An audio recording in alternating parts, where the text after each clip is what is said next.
Wars over Wesson with Saddam.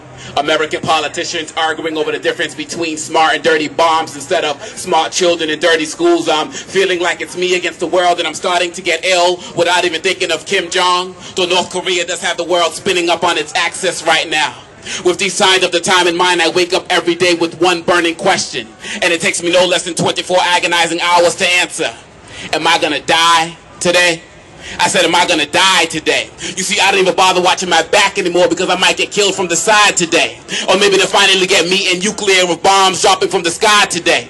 Or maybe some religious fanatic is gonna blow my behind up in a train station after deciding he wants to get closer to paradise today. Hell, I got to wonder if some insane and depressed pilot whose wife just cheated on him is gonna fly today. Right into the 13th story of my building where I just called my wife to tell her I gotta rise and pay. Or am I gonna get hit on some driving while black while driving on I-95 today? Or maybe some crooked cop's gonna decide that some no good brother's mom's gotta cry today. All this while wondering if our leaders are gonna play chess with our lives today. Why today? Instead of getting caught up in all that today, I think I'm just gonna lose myself in the movement, the moment. I own it because it might be time to go. It only takes one shot for cops to release my soul, because our community's stalked by filthy 5-0 soul. So I decided that I'm gonna fight today, because there's always just enough time left to be right today. I got kids looking for me to take a stand against wars in Korea, Iraq, and Afghanistan today. And so I gotta fight for this world to be safe for we. And you see, this is personal because I don't want my child to see my face next to the definition of complacency. And so I'm gonna fight this BS system with all of my might today. I'm gonna fight this BS system with all of my might today. Because it's true that tomorrow never dies.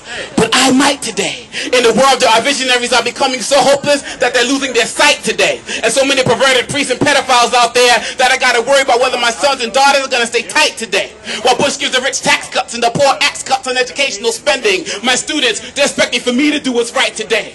Looking down at the end of the tunnel, I woke up seeing the light today. Because get this, nations may blow up entire other nations out of spite today. And though I got my cell phone on, I may not have enough time to call my moms and say goodbye today. Y'all might say that I'm paranoid today, but inhaling historical truths has got me high today. And so now I'm looking for heroines and heroes to help us stop our plight today.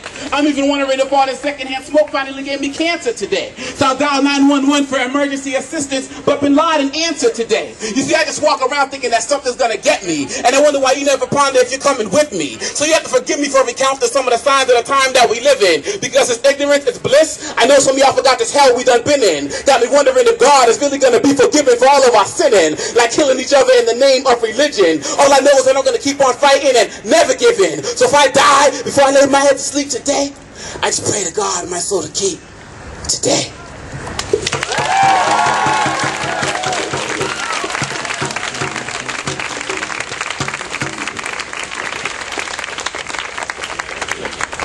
Good afternoon. As was said, my name is Ome Kongo Debinga, trilingual poet, MC, motivational speaker. I do poetry and hip-hop in English, French, and Swahili. I'm founder and CEO of Free Your Mind Publishing. I've been speaking to you all over there at my table where I have a lot of books, CDs, DVDs. People have been asking what these t-shirts mean. These are the motto for my logo for my publishing company. I have the book. The person coming out of the book, we have the eyes, so people know that we're always watching whatever they're doing. On the back of my shirts, it says opening eyes, one mind at a time. So that's what we're trying to do today, correct? So I'm going to share a couple more poems with you all, and we're going to keep it moving.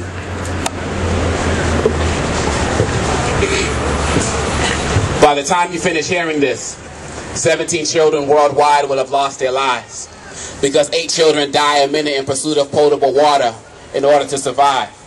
Partner that with the loss of husbands and wives, and you may end up cursing your eyes, because you know these preventable mortalities will rise, since water is now being privatized. Fed up with his monopoly over diamonds, gold, coltan, and coal, man is now on a mission to monopolize Mother Nature's soul.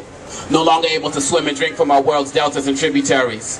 Fees for life-giving water will have to be paid to evade the obituaries. Structural adjustment programs have become the equivalent of fasting, as nations must privatize water for loans everlasting.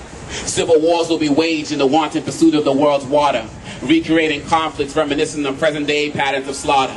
You see, the development world often acts with the most undeveloped methods by capitalizing on the lifelines of impoverished livelihoods. But many of us will fight this battle, and that should now be apparent.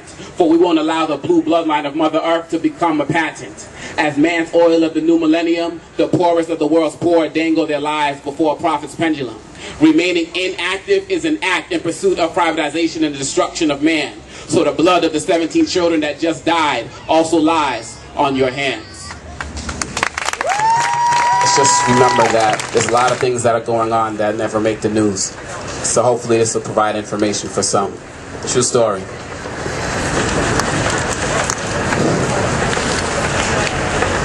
Je viens d'un pays ni de la liberté, pas le pays de la liberté.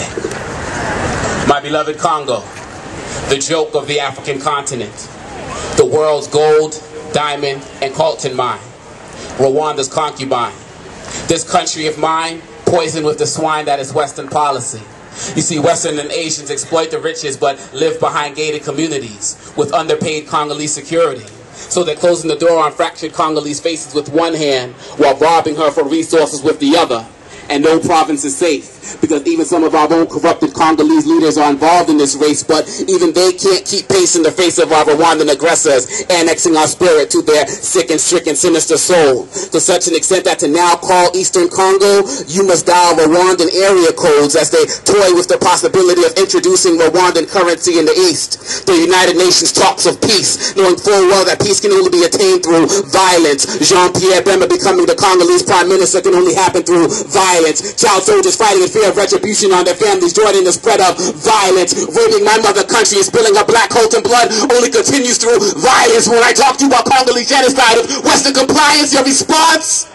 Silence. You see, I know because I used to be just like you, sitting there smiling while other folks lie dying. Even brought my wife a diamond and probably spilled the blood of a distant cousin for it and chose to ignore it. But now I visited Congolese refugee camps to find that there's not even any refuge for refugees. Abandoned Congolese mothers and children living in tents made out of empty rice bags while lice drags through their hair, and their daughters living in despair start having sex, and babies at 12 years old with 50-year-old married men with no humility who pays them 25 cents for their virginity and the possibility of exchange for AIDS, while the World Bank gives us absentee father of a government aid. But I'm looking for a cure for both diseases, because 4 million have died in 4 years, and too many orphans are shedding tears as they start dying in the streets at 11 years old, because even though it's hot on the outside, their inner spirits are cold from walking around starving in the capital city that barely has paved roads, and eating half a meal a day can't heal that. Living on less than $1 a month won't heal that. It's just y'all only see Israel, Palestine, Afghanistan, and Iraq on the news.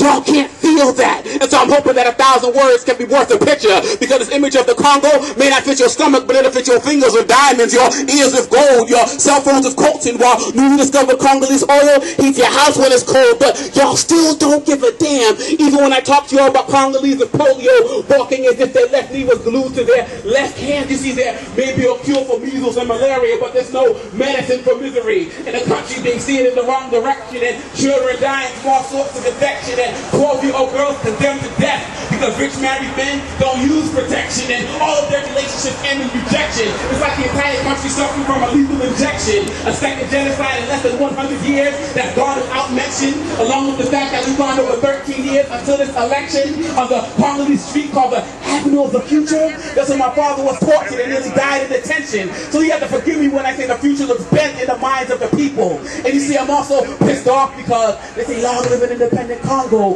but I don't remember when it ever was. The international community correctly condemns Congolese corruption and question where the ministers bought their cars from. But the world's ears become deaf when I ask where our invaders got their arms from.